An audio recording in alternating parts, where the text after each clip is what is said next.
Mindfulness is what will get you out of that pain, frustration, anger, and impatience you feel when your day or routine doesn't go as planned. But for that to happen, you have to understand it. Definition of mindfulness. Mindfulness is the practice of purposely focusing your attention on the present moment and accepting it without judgment. Mindfulness is now being examined scientifically and has been found to be a key element in stress reduction and overall happiness.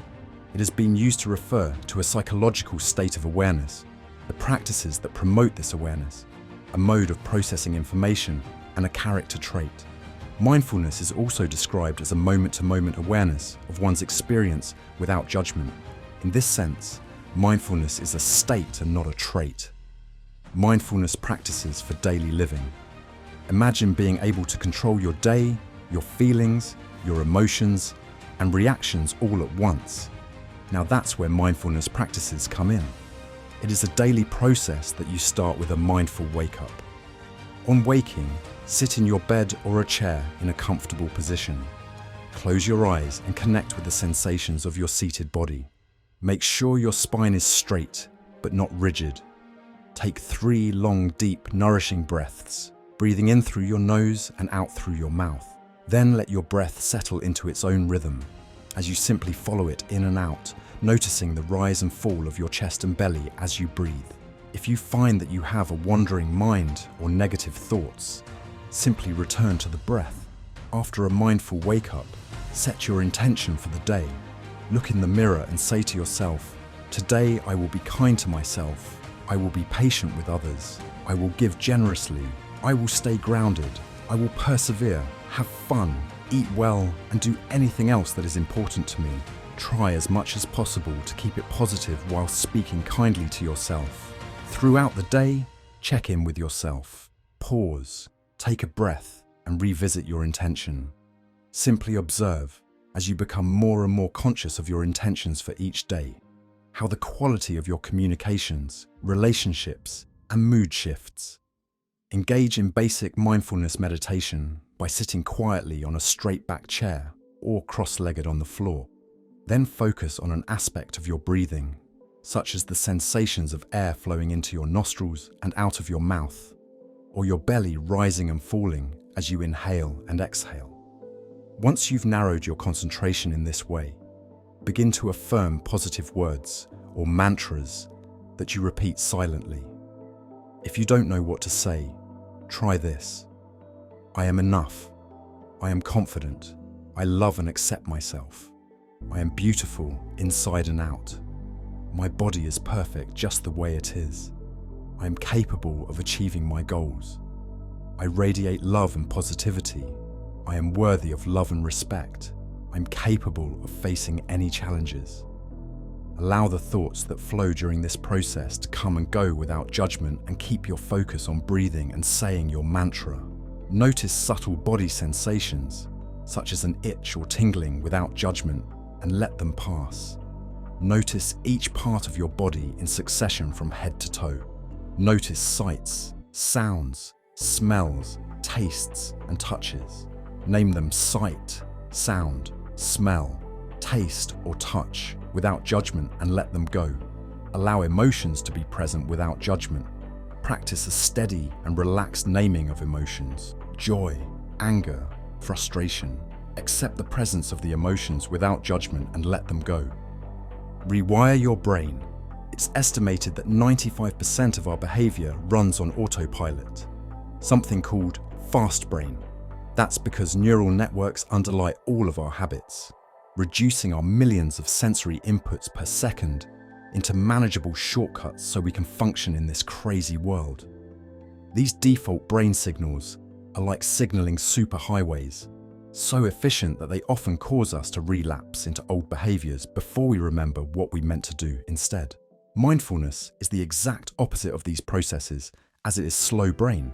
It's executive control rather than autopilot, and enables intentional actions, willpower, and decisions. But that takes some practice. The more we activate the slow brain, the stronger it gets. Every time we do something deliberate and new, we stimulate neuroplasticity, activating our grey matter, which is full of newly sprouted neurons that have not yet been groomed for the fast brain. But here's the problem.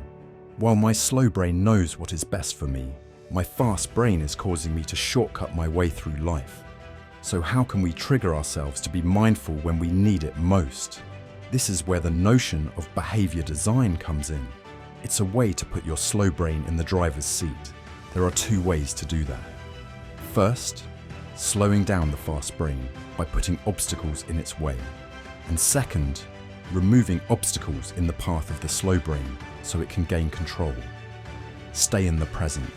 A less formal approach to mindfulness can also help you to stay in the present and fully participate in your life.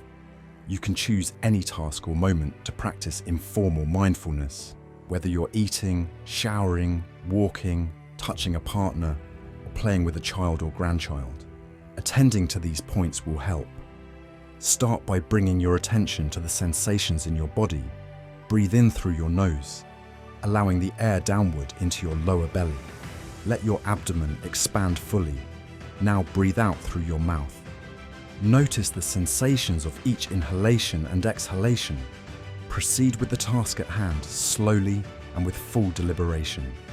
Engage your senses fully. Notice each sight, touch, and sound so that you savor every sensation. When you notice that your mind has wandered from the task at hand, gently bring your attention back to the sensations of the moment. Invest in yourself. The effects of mindfulness meditation tend to be dose-related, meaning the more you do, the more effect it usually has. Most people find that it takes at least 20 minutes for the mind to begin to settle, so this is a reasonable way to start. If you're ready for a more serious commitment, the creator of the Stress Reduction Clinic and the Center for Mindfulness in Medicine, Jon Kabat-Zinn, recommends 45 minutes of meditation at least 6 days a week. But you can get started by practicing the techniques described here for shorter periods.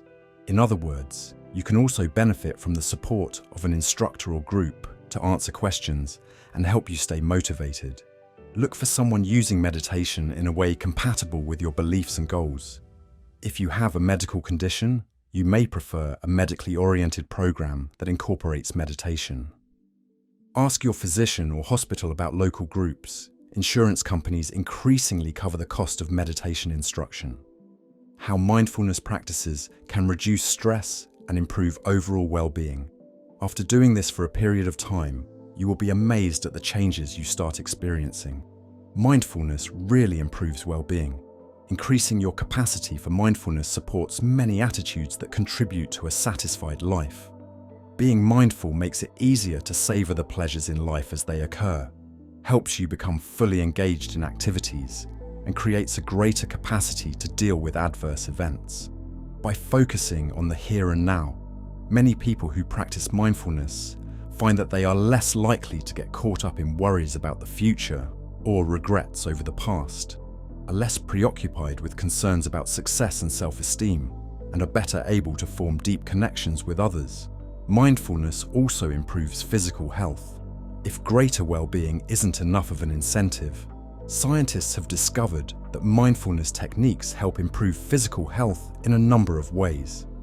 Mindfulness can help relieve stress, treat heart disease, lower blood pressure, reduce chronic pain, improve sleep, and alleviate gastrointestinal difficulties. Mindfulness also improves mental health.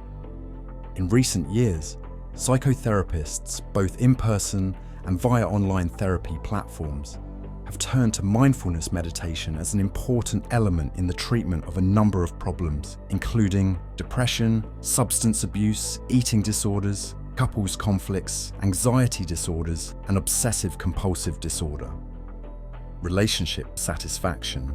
A person's ability to be mindful can help predict relationship satisfaction. The ability to respond well to relationship stress, and the skill in communicating one's emotions to a partner.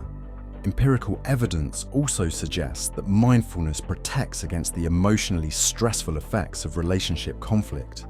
It is positively associated with the ability to express oneself in various social situations and predicts relationship satisfaction. How does mindfulness work?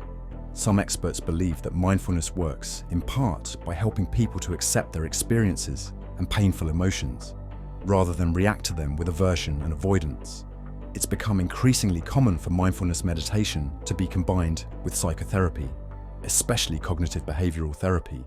This development makes good sense, since both meditation and cognitive behavioral therapy share the common goal of helping people gain perspective on irrational, maladaptive, and self-defeating thoughts. Practice mindfulness and take it easy on yourself. You don't have to figure it out all at once, but you have to subscribe to the channel.